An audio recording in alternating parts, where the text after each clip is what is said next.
todos, muito obrigado a todos os amigos, a todas as amigas aqui presentes. Permitam-me que inicie esta intervenção com um agradecimento muito especial aos Ramadianos e à doutora Manuela Yanes pela presença, pelo incentivo, pelo apoio.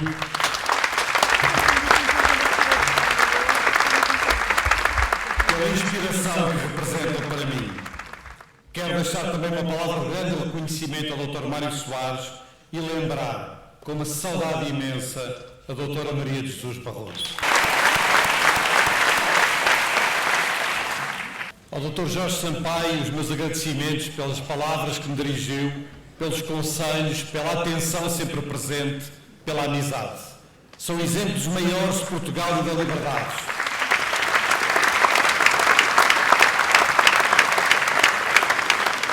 São exemplos maiores da nossa vida democrática, exemplos que aumentam a minha responsabilidade, que aumentam a minha obrigação de estar à altura de uma candidatura que é feita em nome de um país mais justo e mais solidário, com vida dentro, com esperança dentro, em nome de um país no qual cada português, cada portuguesa tenha direito à felicidade e à dignidade.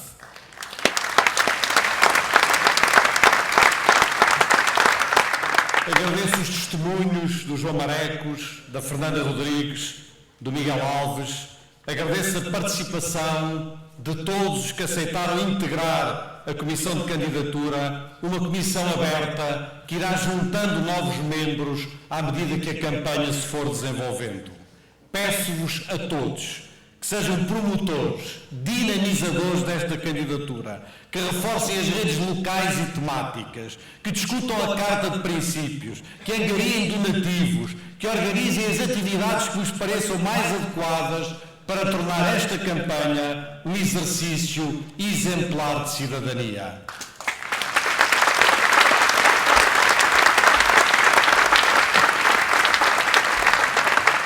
Peço-vos que não fiquem à espera, que tomem a iniciativa, que agarrem esta candidatura nas vossas mãos, que façam dela uma coisa nova, uma candidatura de participação, dinâmica, alegre, feita com as pessoas, em conversas pelo país, em encontros, em diálogos, juntando cada vez mais portugueses e portuguesas de todas as origens, de todos os lugares, de mais diferentes filiações. É isso que temos de fazer. Coletivamente, com energia, com criatividade, com entusiasmo, porque está aqui a chave da nossa vitória.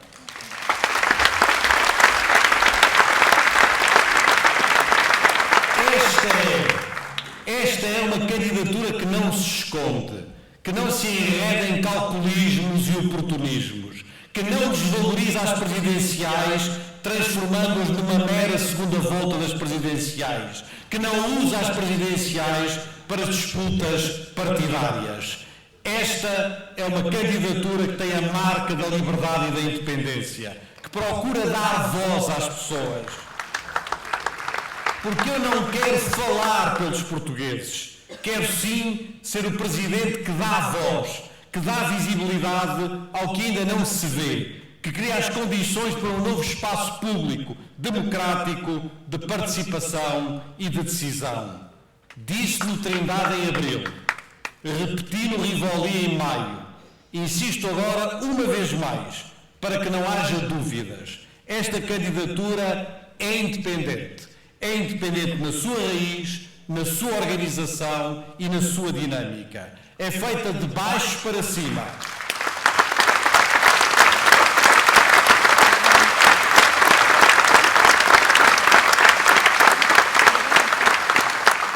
É feita de baixo para cima, não depende dos partidos, ainda que agradeça e que deseje o apoio de todos, partidos, grupos, movimentos, pessoas, de todos os que se reconhecem e se revêem na Carta de Princípios apresentada no Porto.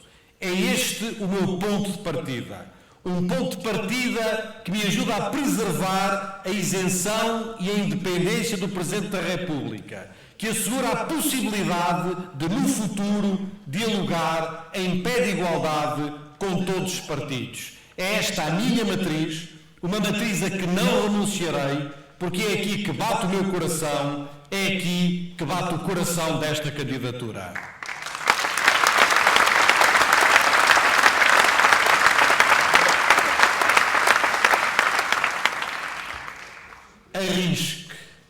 arrisque e siga sempre o seu coração.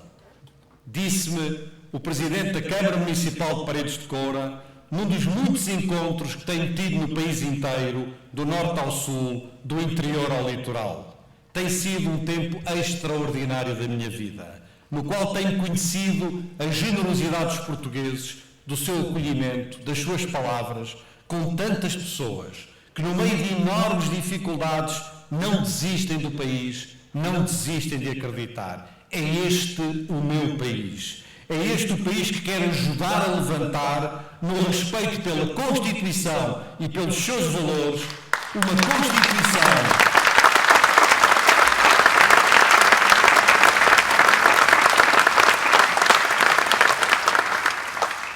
no respeito pela Constituição e pelos seus valores, insisto, uma Constituição que alguns gostariam que desaparecesse, mas eu não.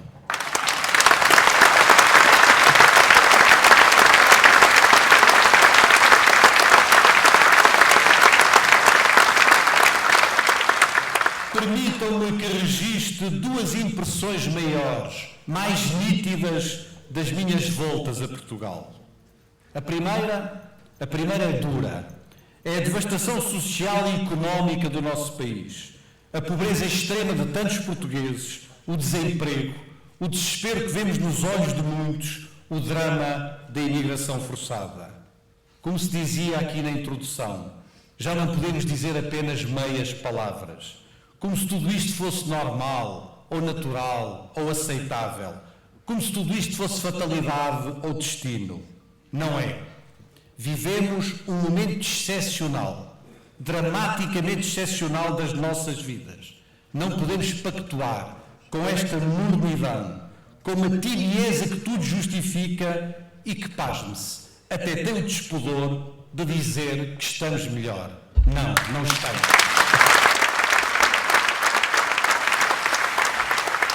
Já não nos bastam as meias palavras. Não nos bastam as meias palavras. Precisamos das palavras inteiras, como aquelas que o Papa Francisco usou agora na Bolívia. Às vezes é o poder anónimo do ídolo dinheiro, corporações, credores, alguns tratados denominados de livre comércio e medidas de austeridade que apertam sempre o cinto dos trabalhadores e dos pobres. Outras vezes é a imposição de padrões alienantes de consumo e de formas homogéneas de pensar, como se tudo o resto fosse proibido, como se não fosse possível pensar fora do dicionário reinante.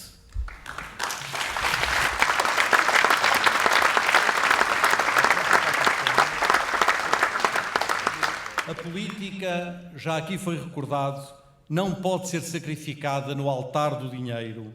A democracia não pode desaparecer nos meandros das finanças.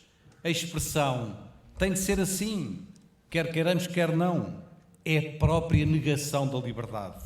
Porque a política não serve para justificar o que existe, serve sim para abrir novos possíveis, novos futuros, serve para mudar e não para que tudo continue na mesma.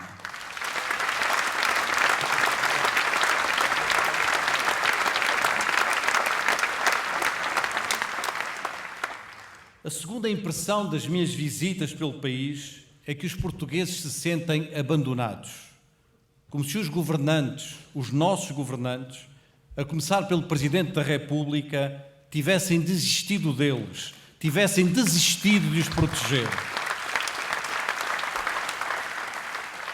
Há muitas promessas que não posso nem devo fazer, mas o compromisso de estar sempre ao lado dos portugueses, sobretudo dos mais desprotegidos, esse é um compromisso solene, absoluto, que quero assumir por inteiro.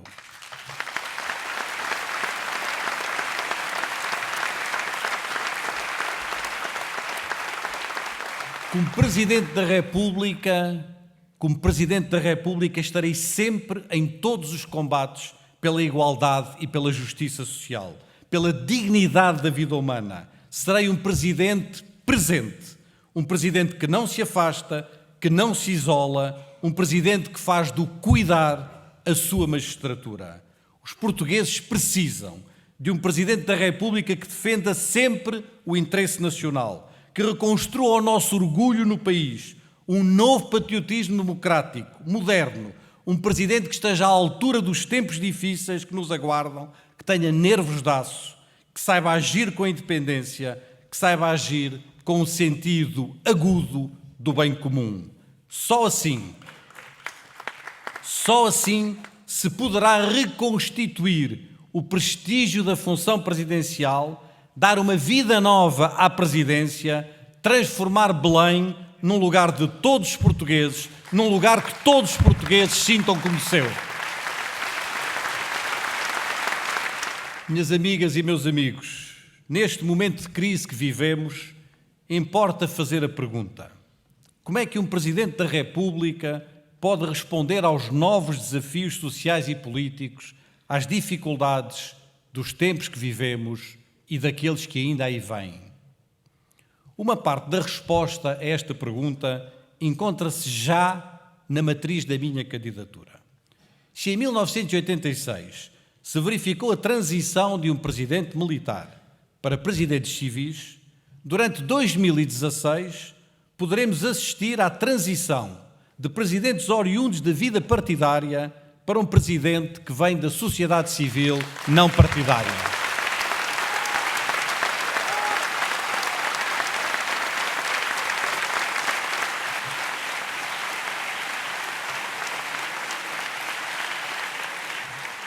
É uma evolução natural e sem contradições, como se percebe claramente no apoio que esta candidatura recebe de Ramalhianos, de Mário Soares e de Jorge Sampaio. E porquê é que este novo tipo de presidência pode ser útil no atual momento histórico do nosso país? Por uma razão simples.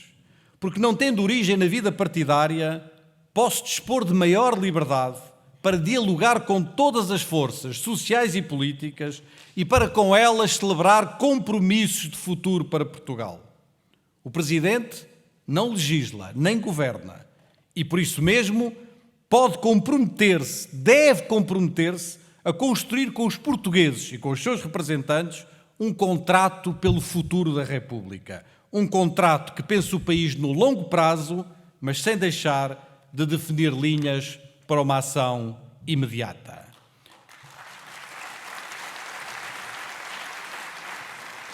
É o que farei na segunda parte desta intervenção, na qual focarei brevemente 4 pilares fundamentais deste contrato. Em primeiro lugar, a Europa. Porque não nos podemos resignar perante o que se está a passar na Europa. É inaceitável que, a pretexto de dificuldades financeiras de um dos Estados-membros, se pretenda interferir nas decisões soberanas de um povo ou humilhar as instituições que democraticamente o representam.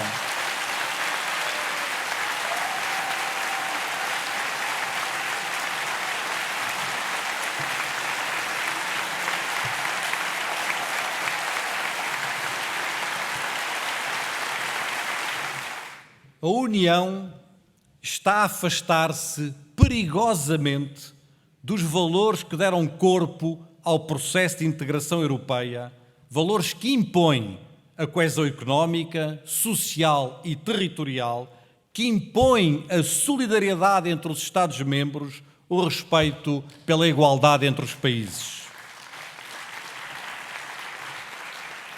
Respeitar os tratados europeus não se resume, como alguns pretendem, ao cumprimento das regras da União Económica e Monetária.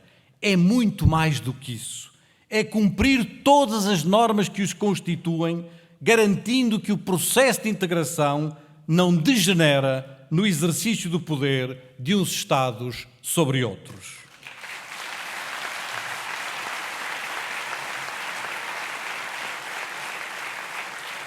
Impõe-se, por isso, um debate profundo na sociedade portuguesa, envolvendo todos os portugueses, e não só as elites políticas e económicas. Um debate que o Presidente da República pode e deve promover, construindo um compromisso nacional em torno da nossa posição sobre a mais do que necessária reformulação institucional da União Europeia.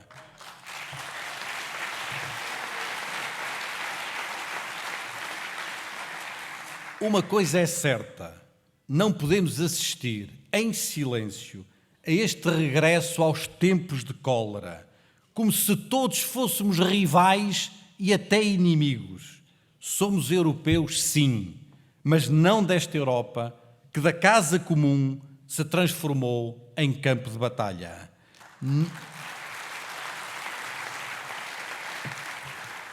Não há apenas um problema grego, ou português, ou finlandês, ou francês, ou inglês, ou alemão. Há, sobretudo, um problema europeu que temos de reconhecer e de enfrentar com coragem. Um segundo compromisso deve estabelecer-se em torno da questão da dívida. As diferenças partidárias sobre esta questão não podem impedir, antes devem reforçar uma posição sólida e forte de Portugal no debate sobre a dívida, debate que dentro em breve acabará inevitavelmente por se impor, como bem se percebe pelas últimas posições do FMI.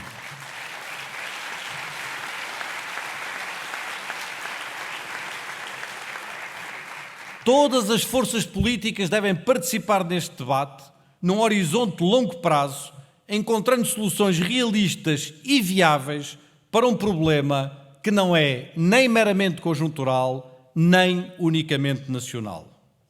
Num outro plano, diferente, ao percorrer o país, percebi também como o endividamento privado está a afetar a vida de milhares e milhares de pessoas e de pequenas e médias empresas. É urgente encontrar soluções para libertar a economia e as empresas e para aliviar a pressão da dívida sobre os portugueses. Tema que se prende diretamente com o terceiro pilar de que vos quero falar, que diz respeito ao conhecimento e à modernização da economia, sobre o qual já falei em discursos anteriores e que agora me limito telegraficamente a enunciar. Para dizer que no curto prazo deve haver apoio político e social para superar medidas recessivas e encontrar, no limite dos recursos disponíveis, os consensos possíveis em torno de novos estímulos à economia. Mas uma estratégia de futuro deve ir mais longe e traçar as grandes linhas do nosso modelo de desenvolvimento. Uma presidência de tipo novo pode ajudar a encontrar compromissos entre forças partidárias e sociais, compromissos que liguem a economia, o conhecimento à economia e à sociedade, que promovam o crescimento verde e sustentável.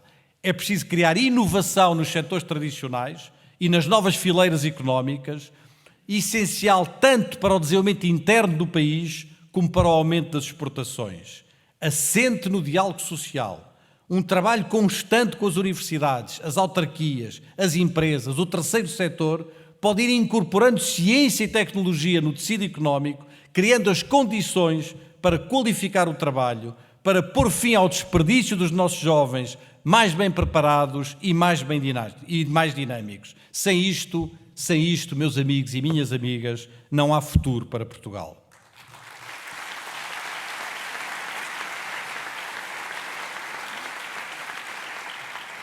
O quarto e último pilar prende-se com as políticas de emprego, de redistribuição e combate à pobreza e à desigualdade.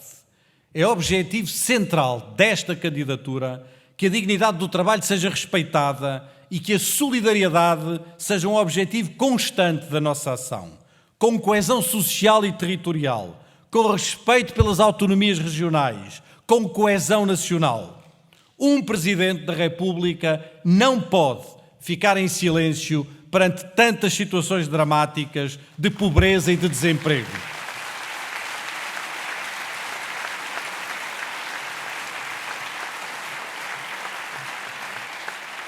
Um Presidente da República não pode ficar em silêncio perante o aumento da pobreza infantil, perante portugueses que trabalham, muitas vezes duramente, mas que ainda assim continuam a ser pobres.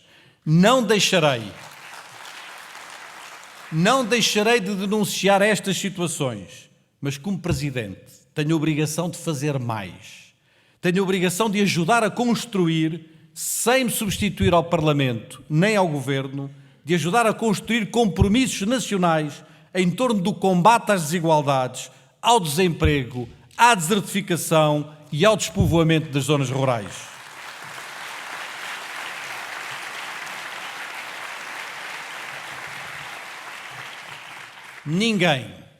Ninguém pode ser presidente se não estiver disposto a travar uma batalha diária contra as injustiças sociais. É isso que farei, sem descanso, pois essa tem de ser a causa maior de um Presidente da República, a causa que ilumina e dá sentido a todas as outras.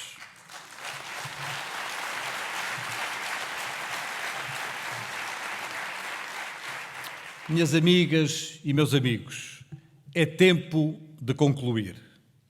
Uma presidência de tipo novo, alicerçada numa candidatura independente e suprapartidária, possui, à partida, condições especialmente favoráveis para construir novos entendimentos de futuro, para abrir o leque das alianças possíveis entre os partidos.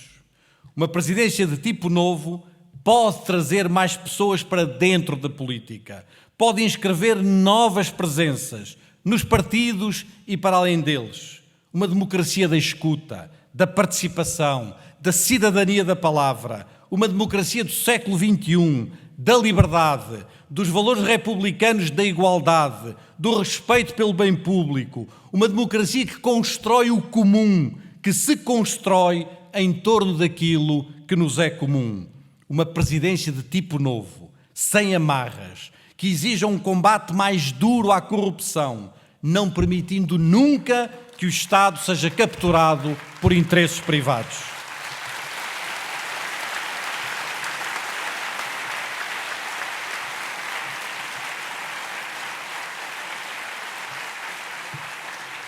Porque, meus amigos, todos o sabemos, há política a mais nos negócios e negócios a mais na política.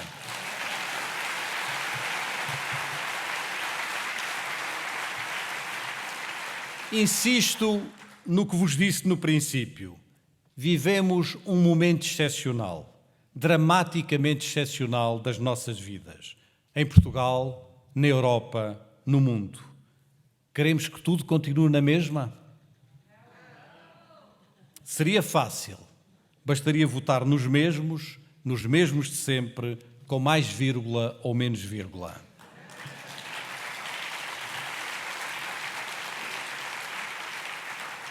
Ou queremos abrir outras possibilidades, uma outra relação entre a política e os cidadãos?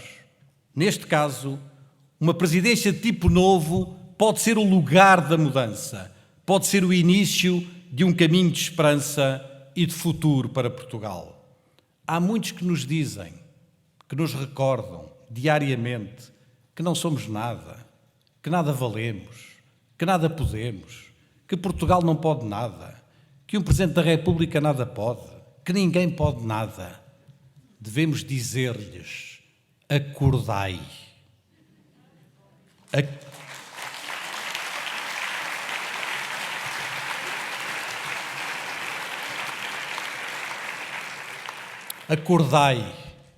Acordai raios e tufões que dormis no ar e nas multidões.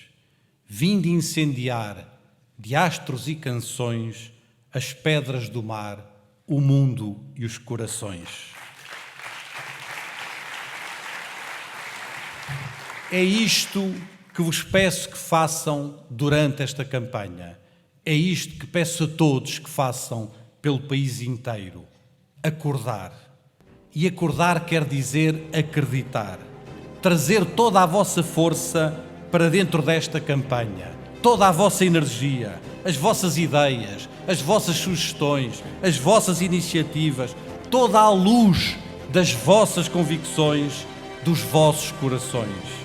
Acordar quer dizer discutir, falar, constituir arenas públicas pelo país inteiro, para ouvir, para conversar, para pensarmos uns com os outros, porque fazer pensar é tudo, e a agitação a única alavanca que pode deslocar o mundo, porque agitar quer dizer instruir, ensinar, convencer, acordar. É verdade. É verdade que muitas vezes as coisas parecem ser maiores do que nós, mas não são. Nunca são. Podemos mais, muito mais do que nos dizem. Podemos mais, muito mais do que nos querem fazer crer. E sabemos todos os que estamos aqui presentes, como é raro ter na vida a oportunidade de servir uma causa tão grande como esta que hoje aqui nos reúne. É uma oportunidade única que não temos o direito de desperdiçar, que temos de agarrar com as mãos inteiras, com os corações inteiros. Obrigado, meus amigos. Obrigado, minhas amigas. Chegou o nosso tempo. O tempo de fazer tudo, o tempo de dar tudo pelo nosso país, de dar tudo por Portugal e pelos portugueses. Viva a República! Viva a liberdade! Viva Portugal!